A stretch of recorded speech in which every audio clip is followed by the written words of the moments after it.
पाठ 16 काल टेंस। पक्षी आसमान में उड़ रहे हैं। किसान खेत में हल चला रहा था। प्रवेश अगले सप्ताह मुंबई जाएगा। उपर्युक्त वाक्यों में रंगीन छपे शब्द क्रियापद हैं। पहले वाक्य की क्रिया उड़ रहे हैं चल रहे समय में हो रही है। दूसरे वाक्य की क्रिया चला रहा था बीते समय में हुई, जबकि तीसरे वाक्य की क्रिया जाएगा अभी घटित नहीं हुई है, अर्थात यह आने वाले समय में होगी। इस प्रकार ये शब्द क्रिया के होने के समय अर्थात काल को दर्शा रहे हैं। क्रिया के घटने या होने के समय का बोध कराने वाले शब्द को काल कहा जाता है। काल के भेद काइंड्स ऑफ टेंस। क्रिया को निम्नलिखित 3 कालों में बांटा जा सकता है। 1. वर्तमान काल प्रेजेंट टेंस अर्थात चल रहा समय। 2. भूतकाल पास्ट टेंस अर्थात बीता हुआ समय। 3. भविष्यत काल फ्यूचर टेंस अर्थात आने वाला समय। 1. वर्तमान काल प्रेजेंट टेंस। क्रिया के जिस रूप में वर्तमान समय में कार्य होने का बोध हो उसे वर्तमान काल कहते हैं। उदाहरण, हम सवेरे बाग में सैर करते हैं। कल शाम से लगातार वर्षा हो रही है। दिनकर आ रहा है। उपर्युक्त वाक्यों में रंगीन छपे क्रियापद सैर करते हैं, हो रही है तथा आ रहा है चल रहे समय में वर्तमान काल में क्रिया के घटित होने का बोध करा रहे हैं। अतः ये सभी वर्तमान काल की क्रियाएं हैं। वर्तमान काल के निम्नलिखित 3 भेद होते हैं। क. सामान्य वर्तमान। ख. अपूर्ण या तात्कालिक वर्तमान। ग. संदिग्ध वर्तमान। क. सामान्य वर्तमान काल प्रेजेंट इंडेफिनिट टेंस। क्रिया के जिस रूप से वर्तमान समय में कार्य के होने का बोध होता है उसे सामान्य वर्तमान कहते हैं।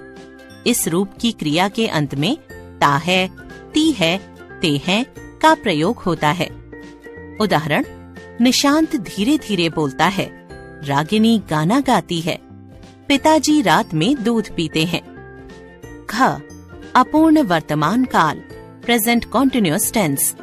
क्रिया के जिस रूप से यह बोध हो कि क्रिया वर्तमान काल में शुरू हुई और अभी तक चल रही है उसे अपूर्ण वर्तमान कहते हैं। उदाहरण, आकाश में बादल गरज रहे हैं। फूलों पर तितली मंडरा रही हैं। जंगल में शेर दहाड़ रहा है। ग. संदिग्ध वर्तमान काल डाउटफुल प्रेजेंट टेंस। क्रिया के जिस रूप से वर्तमान काल में क्रिया के होने में संदेह अथवा अनिश्चितता की स्थिति का बोध होता है उसे संदिग्ध वर्तमान कहते हैं। उदाहरण, नीति बाजार जाती होगी। पापा तो कार्यालय में काम करते होंगे। बच्चे प्रतिदिन खेलते होंगे। यह भी जाने, संदिग्ध वर्तमान काल में क्रिया के साथ ता, ते, ती लगाने के बाद होगा, होगी, होंगे आदि का प्रयोग होता है। 2. भूतकाल पास्ट टेंस। क्रिया के जिस रूप से बीते हुए समय में कार्य के होने का बोध हो उसे भूतकाल कहते हैं। उदाहरण, बच्चे मैदान में हॉकी खेल रहे थे। कृष्ण नाच चुका था। माधव ने खाना खाया।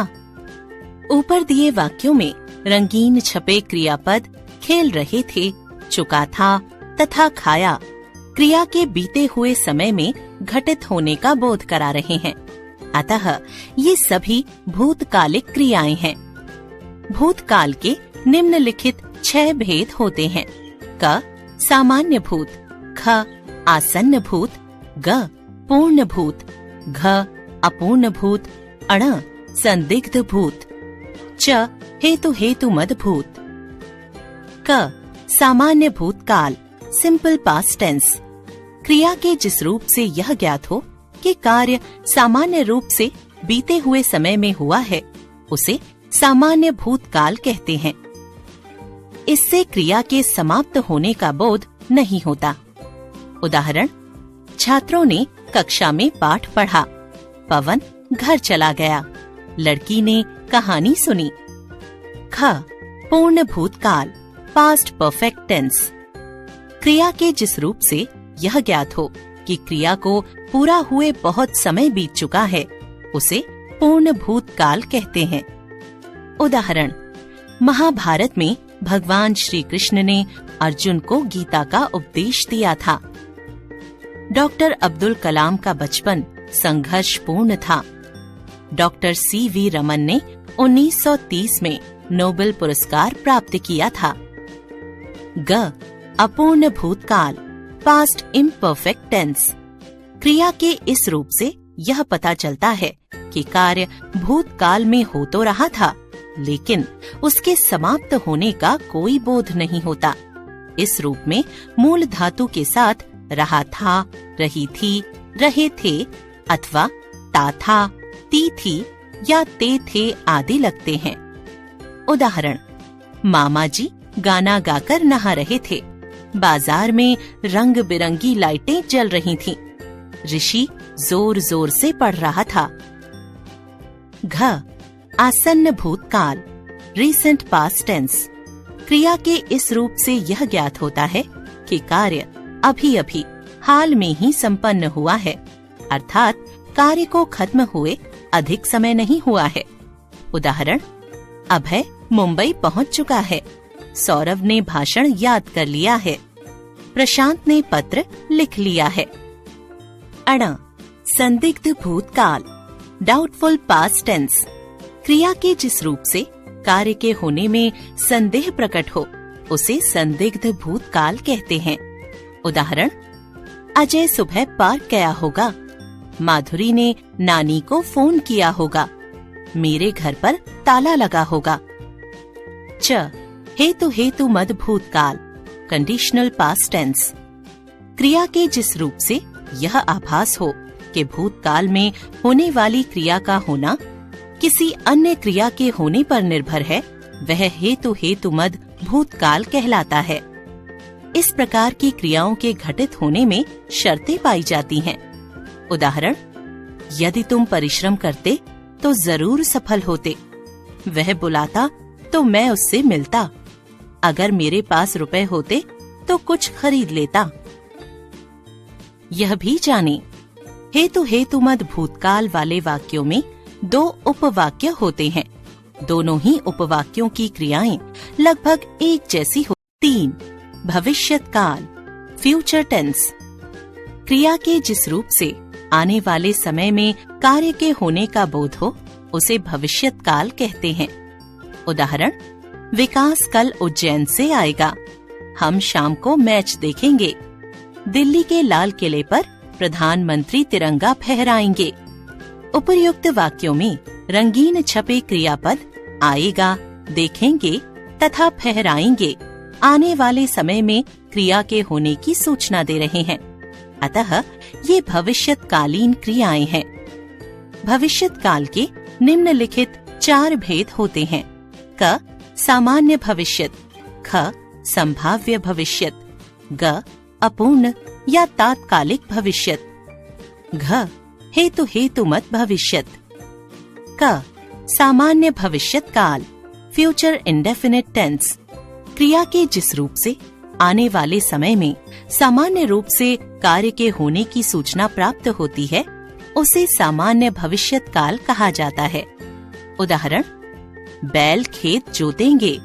पिताजी वाराणसी जाएंगे। हम मैदान में खेलेंगे। ख, संभाव्य भविष्यत काल, डाउटफुल फ्यूचर टेंस।